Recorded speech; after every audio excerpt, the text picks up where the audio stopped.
नमस्कार दोस्तों, आज हमारे बीच अर्जुन थापा जी हैं। सभी देशों के डिग्निटरी, बड़े नेता, प्लेयर हिंदुस्तान आते हैं और सर जी नेपाल से आते हैं। तो नेपाल तो वैसे भी हमारा कभी अभिन्न अंग टाइप ही है। आज सर जी यहाँ आए हैं। जनता समाजवादी पार्टी नेपाल के जी केंद्रीय सदस्य हैं। आज सर जी से यहाँ press club of India Delhi में मुलाकात हुई। बहुत सी चर्चाएं करेंगे। सर जी, आपका हिंदुस्तान में बहुत बहुत स्वागत है।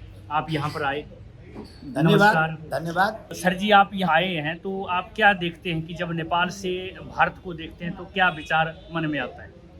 देखिए, नेपाल भारत संबंध अटूट है, जी खुला सीमाना है। जब हिमालय से पानी बहती है तो नेपाल होते हुए भारत ही आता है। जी जी भारत माता को चरण को छूते हुए वो गंगा जी कलकत्ता हावड़ा चला जाता है। ये संबंध रोटी बेटी का संबंध है, ये संबंध धर्म का संबंध है, ये संबंध अटूट संबंध है। जो कोई भी इसको टूटाने के कगार पर जाएगा तो वो आपसे आप खत्म हो जाएगा। ऐसी संबंध वो खुद बर्बाद हो जाए। खुद बर्बाद हो जाएगा। जी जी, अभी जो है नेपाल में इलेक्शन हुए हैं, नई पार्टी आई है, तो भारत के संबंधों को ये पार्टी किस तरह से देख रही है और आपकी क्या विचारधारा है? ऐसा है, नेपाल में अभी पूर्व माओवादी जो हथियार उठाते थे जी, वही अभी चुनावी प्रक्रिया में सफल हो गए। आकर तीसरा बड़ा पार्टी के रूप में उभरा है, जिसका नेतृत्व पुष्प कमल दाहाल प्रचंड जी कर रहे हैं। वो एक ग्रैंड कोएलिशन, कम्युनिस्टों का, ज़्यादातर कम्युनिस्ट पार्टी और दक्षिणपंथी पार्टी का कोएलिशन का नेतृत्व कर रहे हैं। सुनने में ये आता है कि उनके ज़्यादातर लिंक जो हैं चाइना से हैं। ऐसा है, वो उन लोग वैचारिक रूप में माओ सेतुंग को मानते हैं। तो माओ सेतुंग विचारधारा तो चीन से ही पैदा हुआ है। चीन में ही माओ सेतुंग ने अपने क्रांति की है, हथियारबंद क्रांति किया है। तो हथियारबंद क्रांति से वो माओ सेतुंग विचारधारा से प्रभावित होकर नेपाल में भी हथियारबंद क्रांति करना चाहते थे, लेकिन असफल हो गए। तो भी अपने पार्टी के त्याग पर नेपाल कम्युनिस्ट पार्टी माओवादी रखे हुए हैं, लेकिन वो हथियार छोड़कर चुनावी राजनीति में आ चुका है। और जो भारत जैसा ही मल्टी पार्टी डेमोक्रेसी है। अब जहाँ तक चीन और उन पार्टियों की संबंध है, वैचारिक धार की अनुसार उन लोग चीन से ही नज़दीक है, ये कोई बात नहीं है। लेकिन हमारी जो भू परिव्यस्तता और हम लोग इंडिया लॉक हैं, भारत के कल्पना बगैर नेपाल नहीं जी सकता। इसलिए उन लोगों को संतुलित संबंध चीन और भारत को रखना पड़ेगा, यह हमारी मान्यता है।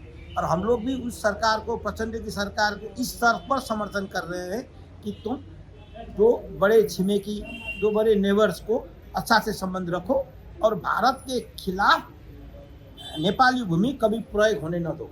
कहने का मतलब कि जी और जीने दो की रणनीति होनी हाँ, चाहिए। बस वो जियो और जीने दो की, और समग्र शांति और विकास और समृद्धि में भारत और नेपाल आगे बढ़े। क्योंकि लड़ाई में कुछ नहीं रखा है। जैसे हम देख रहे हैं पिछले कई दिनों से यूक्रेन और रसिया का युद्ध चला हुआ है, तो कोई हल नहीं निकला है, नुकसान ही नुकसान हुआ है। तो इस तरह की कोई भी नीति या रणनीति नहीं होनी चाहिए जो सभी के लिए घातक हो। 2014 में मोदी सरकार सत्ता में आई, तब से लेकर अब तक आप के साथ कैसे संबंध रहे हैं? कितना वहाँ की लोगों की हेल्प हो पाई है? वैसे तो मोदी जी पूरे वर्ल्ड के लिए हेल्प करते हैं। अभी कोविड-19 की महामारी चल पड़ी विश्व में, तो सबसे पहले जो इंजेक्शन हम लोगों को राहत स्वरूप मिला वो भारत से भी प्रोवाइड हुआ है। और जहाँ तक हमारी जो पिछले जो हम लोग 2016 में भूकंप से हम लोग प्रभावित हुए, उस वक्त सुषमा स्वराज विदेश मंत्री थी। तो भारत सरकार की ओर से वो सुषमा स्वराज तत्कालिक विदेश मंत्री नेपाल आकर अरबों रुपए का सहयोग नेपाल के पुनर्निर्माण में भारत से हम लोगों ने भागीदारी पाई है। और नेपाल भारत संबंध में और नेपाल के जो प्राकृतिक रिसोर्सेस है, वो प्राकृतिक रिसोर्सेस को, जैसे कि जल शक्ति हुआ, और दूसरी बात है भारत चीन के बीच में नेपाल होने के कारण यह एक ट्रांजिट ट्रेड के रूप में भी नेपाल उभर सकता है। ट्रांजिट ट्रेड के दोनों के बीच में है नेपाल। तो ट्रांजिट ट्रेड में भारत चीन का अगर संबंध सुधरते हुए व्यापक व्यापार बढ़ती है तो नेपाल उसके ट्रांजिट ट्रेड के रूप में भी भारत को और चीन को दोनों को सहयोग कर सकता है। तो बिल्कुल। इस मुद्दे पर नेपाल के जल शक्ति को नेपाल के हित में, भारत के हित में और विश्व के हित में कैसे लगाया जाए। इसमें हाइड्रो पावर वो ग्रीन एनर्जी है, एटम न्यूक्लियर पावर नहीं है, थर्मल एनर्जी नहीं है। सो हाइड्रो पावर और नेपाल के जल शक्ति को दोनों देश कैसे अपने विकास और समृद्धि अपने नागरिक के हितों में प्रयोग किया जाए, ये दोनों का साझा उद्देश्य होनी चाहिए। बहुत अच्छी बात आपने कही है। और जब आप देखते हैं कि बहुत से आपके वहाँ के जो पर्सन हैं, लोग हैं, वो आके इंडिया में वर्क करते हैं, काम करते हैं, बड़ी खुशी होती होगी आपको कि प्लेटफार्म जो है नेशनली और इंटरनेशनली दोनों मौजूद है। नहीं है, ऐसा है कि भारत की सुरक्षा, भारत की रक्षा हेतु हजारों नेपाली गोरखा लोग इंडियन गोरखा रेजिमेंट के तहत भारत में सेवारत है। वो कश्मीर के इलाके से लेकर गोलवन घाटी से लेकर डोकलाम तक भारत की सुरक्षा, नेपाल की सुरक्षा के लिए लड़ रहे हैं। तो यह एक संबंध है। दूसरा संबंध, नेपाल भारत खुली सीमा होने के कारण, वहाँ वीज़ा पासपोर्ट के सिस्टम न होने के कारण सैकड़ों हजारों नेपाली युवा काम के तहत भारत आते हैं। तो भारत उसको उदारता से रोजगारी देता है।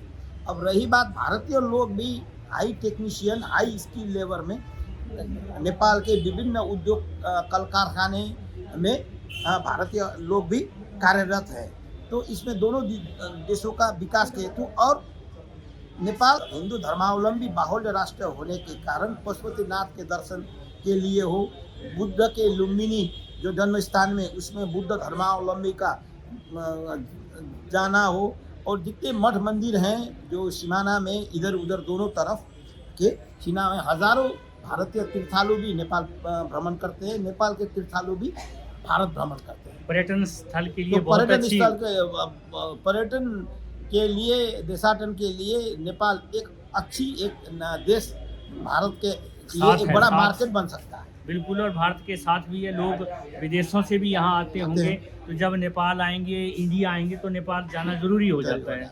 तो ये बहुत अच्छे संबंधों की बात होगी दोनों देशों को, जो महत्वपूर्ण है, और हमें इसी तरह आगे प्रगतिशील होकर आगे बढ़ना है। भारत की आज़ादी के कारण नेपाल में भी आज़ादी आई हुई है। भारत की आज़ादी और स्वतंत्रता आंदोलन में नेपाल के बहुत से नेता ने स्वतंत्रता आंदोलन में इंडियन नेशनल कांग्रेस के तहत, कांग्रेस सोशलिस्ट पार्टी के तहत भाग लिया है। और इसमें नाम गिनाऊँ तो स्वर्गीय बीपी कोइराला, माथिका प्रसाद कोइराला, कृष्ण प्रसाद भट्टराई, ये महान व्यक्ति थे, सुवर्ण शमशेर राणा, तो ये जो व्यक्ति थे, इन्हीं लोगों भारतीय स्वतंत्रता आंदोलन को में भाग लेते हुए भारत स्वतंत्र होते होते नेपाल भी स्वतंत्र हो गया। क्योंकि ब्रिटिश राज जब यहाँ से छोड़ने लगा, भारत छोड़कर जाने लगा, तो ब्रिटिश राज के तहत उसके सपोर्ट में जो राणाओं का शासन था नेपाल में, वो भी स्वतः कमजोर हो गया। तो ब्रिटिश छोड़ा तो राणाओं को भी गद्दी छोड़नी पड़ी कि भारतीय स्वतंत्रता आंदोलन के जो प्रभाव नेपाली युवाओं पर उस वक्त पड़ा, और उन्हीं लोगों ने भी नेपाल में आंदोलन करके नेपाल में भी डेमोक्रेसी लाई। बहुत अच्छी बात है। बहुत बहुत धन्यवाद, आप यहाँ पर आए, आपने अपनी मौजूदगी दी और अच्छे विचार दिए। सभी दर्शकों का बहुत बहुत धन्यवाद। Thank you very much. दोबारा एक नई शख्सियत के साथ मुलाकात होगी, तब तक के लिए नमस्कार। नमस्कार, धन्यवाद।